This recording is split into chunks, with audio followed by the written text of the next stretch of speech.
2026 தமிழ்நாட்டு சட்டமன்ற தேர்தல் நெருங்கி வந்துட்டு இருக்கு. இந்த சூழல்ல எல்லா கட்சிகளும் கூட்டணி சம்பந்தமாவும் யார் யார் எந்தெந்த தொகுதியில போட்டியிட விரும்புறாங்க, யார் யாருக்கு எந்தெந்த தொகுதிகள் வழங்கலாம் அப்படின்றது சம்பந்தமா விறுவிறுப்பா தேர்தல் பணிகளை மேற்கொண்டுட்டு வராங்க. தேசிய கட்சிகளும் அவங்களோட பொறுப்பாளர்களை தமிழ்நாட்டுக்கு அனுப்பியும் மாநில கட்சிகள் டெல்லிக்கு சென்றும் கூட்டணி சம்பந்தமா பேச்சுவார்த்தை நடத்திட்டு வராங்க. அதன்படி திமுக கூட்டணியில இடம்பெறக்கூடிய கட்சிகளுக்கு கடந்த முறை எவ்வளவு தொகுதிகள் ஒதுக்கப்பட்டுச்சு, இந்த முறை எத்தனை தொகுதிகள் ஒதுக்கக்கூடும் அப்படின்றத இந்த வீடியோல முழுசா பார்க்கலாம்.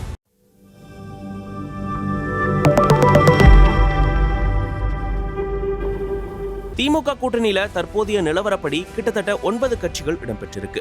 கடந்த தேர்தல்ல இந்த கூட்டணி ஒரு பெரிய கூட்டணியா இருந்து ஆட்சியை பிடிச்சாங்க. திமுக கூட்டணியில இடம்பெற்றிருக்கக்கூடிய ஒரு பெரிய தேசிய கட்சி இந்திய தேசிய காங்கிரஸ். கடந்த 2021 சட்டமன்ற தேர்தல்ல காங்கிரஸ் கட்சிக்கு திமுக தலைமை 25 தொகுதிகளை ஒதுக்கி இருந்தாங்க. இந்த முறை காங்கிரஸ் 40 தொகுதிகளும் ஒரு ராஜ்யசபா சீட்டும் கேட்கறதா சொல்லப்படுது. மேலும் ஆட்சியில பங்கு, அதிகாரத்துல பங்கு அப்படின்னு தொடர்ச்சியா காங்கிரஸ்ல இருந்து குரல்கள் வந்துகிட்டே தான் இருக்கு. ஒரு முரணான போக்கு கடந்த ஒரு மாசமாவே திமுக காங்கிரஸ் கூட்டணியில ஒரு கோல்டு வாரா போயிட்டே இருக்கு. நிறைய விமர்சனங்கள், பதிலடிகள், எதிர் விமர்சனங்கள்னு கூட்டணி கட்சிகளுக்குள்ளேயே சலசலப்பு ஏற்பட்டிருக்கு. மதுரையில இருக்கக்கூடிய திமுக எம்எல்ஏ தளபதி காங்கிரஸ் கட்சியை விமர்சிச்சதும், அதுக்கு காங்கிரஸ் எம்பி மாணிக்கம் தாக்கூர் பதிலடி கொடுத்ததும் இந்த கூட்டணி குறித்து பெரிய குழப்பத்தை உருவாக்கி இருக்கு. கடந்த முறை 25 தொகுதிகளை காங்கிரஸ் கட்சிக்கு ஒதுக்கிய திமுக தலைமை இந்த முறை 28 தொகுதிகளை ஒதுக்க முன்வந்துள்ளதாகவும் கூறப்படுது. மேலும் ஒரு ராஜ்யசபா சீட் கொடுப்பதாகவும் முடிவெடுத்துள்ளதாகவும் தெரியுது. திமுக தலைமை கொடுக்கும் சீட்டை காங்கிரஸ் ஏத்துக்கிட்டு கூட்டணியில தொடர்வாங்களா, இல்ல வேறு ஏதேனும் முடிவுகள் எடுப்பாங்களான்னு பொறுத்திருந்து பார்ப்போம்.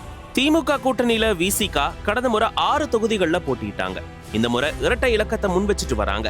மேலும் பாண்டிச்சேரியிலும் அவங்க சில தொகுதிகளை கேட்டு வராங்கன்னு சொல்லப்படுது. தமிழ்நாட்டுல 8 தொகுதிகளும், பாண்டிச்சேரியில 2 தொகுதிகள்னு மொத்தம் 10 தொகுதிகளை விசிக கேட்டிருக்காங்களாம். ஆனா திமுக தலைமை பாண்டிச்சேரியில சீட் ஒதுக்க முன் வரவில்லை அப்படின்னும், தமிழ்நாட்டுல 6 தொகுதிகளை ஒதுக்க முடிவெடுத்துள்ளதாகவும் பேசப்படுது. மதிமுக கடந்த முறை சட்டமன்ற தேர்தல்ல 6 தொகுதிகள்ல போட்டியிட்டாங்க. 6 தொகுதிகளிலுமே உதயசூரியன் சின்னத்துல தான் போட்டியிடணும்னு திமுக தலைமை சொல்ல, அதன்படி உதயசூரியன் சின்னத்திலேயே அனைவரும் போட்டியிட்டாங்க. கடந்த 2024 நடந்த பாராளுமன்ற தேர்தல்ல ஒரே ஒரு தொகுதியில போட்டியிட்ட மதிமுக வேட்பாளர் துரை வைகோ தீப்பெட்டி சின்னத்துல போட்டியிட்டாரு. இந்த முறை 6 சீட்டு மட்டுமே மதிமுகவிற்கு கொடுத்தாலும் தனி சின்னத்துல தான் மதிமுக போட்டியிட விரும்புறதா பேசப்படுது. மதிமுக தன்னுடைய அங்கீகாரத்தை இழக்கக்கூடாது அப்படின்றதுக்காகவே இந்த முடிவை எடுத்திருக்கிறதா கூறப்படுது. திமுக கூட்டணியில 2 கம்யூனிஸ்ட் கட்சிகள் இடம்பெற்றிருக்கு. 2 கம்யூனிஸ்ட் கட்சிகளுக்கும் கடந்த முறை தலா 6 தொகுதிகள் ஒதுக்கப்பட்டிருந்தது. இந்த முறை 2 கட்சிகளும் இரட்டை இலக்கத்தை குறி வச்சிருக்காங்களா. 10 சீட்டுகள் வேண்டும் அப்படின்னு உறுதியா இருக்காங்களாம். ஆனால் திமுக 6 தொகுதிகளை கொடுக்க விரும்புறதா தெரியுது. மேலும் தேமுதிக கட்சி கடந்த முறை திமுக கூட்டணியில இடம்பெறாத ஒரு கட்சி. இந்த முறை திமுக கட்சியோட கூட்டணியில இடம்பெற அக்கட்சி பேச்சுவார்த்தை நடத்தி வரதாகவும் கூறப்படுது. தேமுதிக 20 தொகுதிகளிலும் ஒரு ராஜ்யசபா சீட்டும் கேட்கறதா சொல்லப்படுது. ஆனா திமுக தலைமை இக்கட்சிக்கு 8 தொகுதிகளும் ஒரு ராஜ்யசபா சீட் கொடுக்க முன்வந்துள்ளதாகவும் பேசப்படுது. அதே போல மக்கள் நீதி மையம் 15 தொகுதிகள் வரைக்கும் எதிர்பார்க்கிறாங்க. ஆனா திமுக தலைமை 3 தொகுதிகள் வரை மக்கள் நீதி மையத்துக்கு ஒதுக்குறதா முன் வந்திருக்காங்களாம். மேலும் உதயசூரியன் சின்னத்துல தான் போட்டியிட வைப்பதற்கு வாய்ப்புகள் அதிகம் இருக்கு. கொங்குநாடு மக்கள் தேசிய கட்சி கடந்த முறை 2 தொகுதிகள்ல போட்டியிட்டாங்க. இந்த முறையும் அவங்களுக்கு 2 தொகுதிகளை ஒதுக்கவே திமுக தலைமை முன் வந்திருக்கு. அதே போல இந்தியன் யூனியன் முஸ்லீம் லீக் அவங்களும் கடந்த முறை 2 தொகுதிகள்ல போட்டியிட்டாங்க. இந்த முறை 2 தொகுதிகள் வரைக்கும் ஒதுக்குறதுக்கு வாய்ப்புகள் இருக்கு அப்படின்னு சொல்றாங்க. தமிழக வாழ்வுரிமை கட்சி, மனிதநேய மக்கள் கட்சி கடந்த முறை தலா 1 தொகுதிகள்ல போட்டியிட்டாங்க. இந்த முறையும் அவங்களுக்கு ஒரே ஒரு தொகுதிகள் ஒதுக்கப்பட்டு அவர்களும் உதயசூரியன் சின்னத்திலேயே போட்டியிடுவாங்க அப்படின்னு சொல்லப்படுது.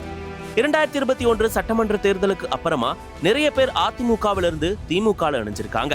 முக்கியமா மனோஜ் பாண்டியன், வைத்தியலிங்கம் 2 பேரும் முக்கிய தலைவர்கள். 2 பேரும் நிறைய முறை எம்எல்ஏக்களாக இருந்தவங்க. அவங்க 2 பேருக்கும் இந்த முறை திமுக தலைமை சீட் கொடுக்க வேண்டிய கட்டாயத்தில் இருக்காங்க. திமுகல பலரை சட்டமன்ற உறுப்பினர்களாக ஆக்குவதற்கு அவங்கள தயார் செஞ்சுட்டு வந்தாலும் பிற கட்சியிலிருந்து வந்தவங்களுக்கும் சீட் வழங்கணும் அப்படின்ற கட்டாயத்தில் இருக்கிறதுனால திமுக ஒரு சங்கடமான சூழ்நிலையில இருக்கு. காங்கிரஸ் கட்சியை தாவேகா தன்வசம் இழுத்துக்கொள்ள கூட்டணிக்கு அழைச்சிட்டு இருக்கு.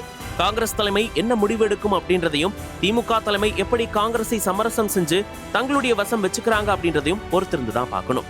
திமுக கூட்டணி யார் யாருக்கு எவ்வளவு தொகுதிகள் ஒதுக்குறாங்கன்னு எந்தெந்த கட்சிகள் திமுக கூட்டணிக்கு வராங்க, எந்தெந்த கட்சிகள் கூட்டணியை விட்டு வெளியே போறாங்கன்னு பார்க்கலாம். இந்த கூட்டணி குறித்தும் யார் யாருக்கு எவ்வளவு சீட் ஒதுக்கப்படும் அப்படின்றது குறித்தும் நீங்க என்ன நினைக்கிறீங்க அப்படின்றத மறக்காம கமெண்ட்ஸ்ல சொல்லுங்க. மேலும் இது போன்ற அரசியல் வீடியோக்களுக்கு தி அன்டோல்ட் பாலிடிக்ஸ் சேனலை சப்ஸ்கிரைப் பண்ணுங்க. நன்றி, வணக்கம்.